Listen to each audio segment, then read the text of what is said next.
Hi friends, welcome to kitchen and kids channel. आज हम बनाने जा रहे हैं क्विक एंड इजी नाश्ता कांदा पोहा। इसके लिए हमको चाहिए 2.5 कप पोहा। एक इस तरह की जाली वाला बर्तन चाहिए जिससे हम पोहा धो के उसमें छान के रखेंगे। मैंने यहाँ पे लिया है 1 टेबल स्पून सौंफ, 1/4 टेबल स्पून जीरा एंड 1/4 टेबल स्पून राई, 1 कप कांदा, 1 आलू, आधा नींबू, 1 कटी हुई हरी मिर्ची, 8 से 10 कड़ी पत्ता, थोड़ा सा धनिया।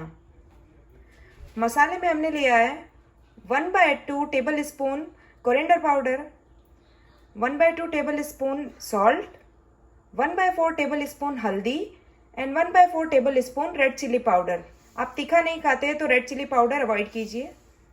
और 2 टेबल स्पून शुगर। सबसे पहले हम आलू को इस तरह बारीक पीसेस में चॉप कर लेंगे। अब हम पोहा को 3 बार अच्छे से धोएंगे। इस तरह उसको अच्छे से मसल के धोइए और इसका पानी निकाल दीजिए। इस तरह हम 3 बार करेंगे। थर्ड टाइम आप पोहा को 10 से 15 सेकेंड पानी में रखिए। उसके बाद पानी सारा निकाल के इसको इस तरह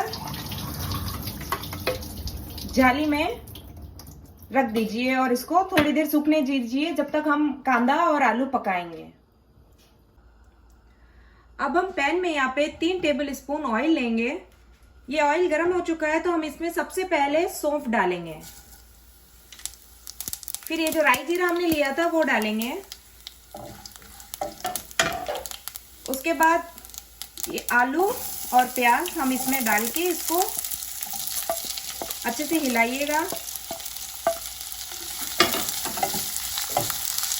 इसमें हरी मिर्ची और कड़ी पत्ता भी डाल दीजिएगा। अब इसको हम ढक के पकाएंगे। आप इसको ढक के 5 से 10 मिनट पकाइए जब तक कि आलू टूटने ना लगे। अभी देखिए आलू अगर इस तरह टूट रहा है, इसको इस तरह दबा के देखिए, ये टूट रहा है, इसका मतलब ये पक चुके हैं। तो अब हमने यहाँ पे जो पोहा लिया था उसमें ये जो मसाले ये सब हम इसमें इस तरह ऐड कर देंगे और इसको हम इस आलू प्याज में डाल के अच्छे से मिक्स करेंगे। अभी अच्छे से मिक्स हो चुका है तो हमने जो शुगर ली थी इस पे अच्छे से डाल देंगे। इसको अच्छे से मिक्स कीजिए। फिर इसके ऊपर हम नींबू डालेंगे। अब हमने जो आधा नींबू लिया था इसको इस पे अच्छे से निचोड़ देंगे। फिर आप इसको ढक के 5 मिनट पका लीजिए। अब ये 5 मिनट हो चुके हैं तो ये अच्छे से पक चुका है। अब आप गैस स्विच ऑफ कर दीजिए और इसको सर्व कीजिए। आई होप आपको ये वीडियो पसंद आया होगा। Thank you so much for watching.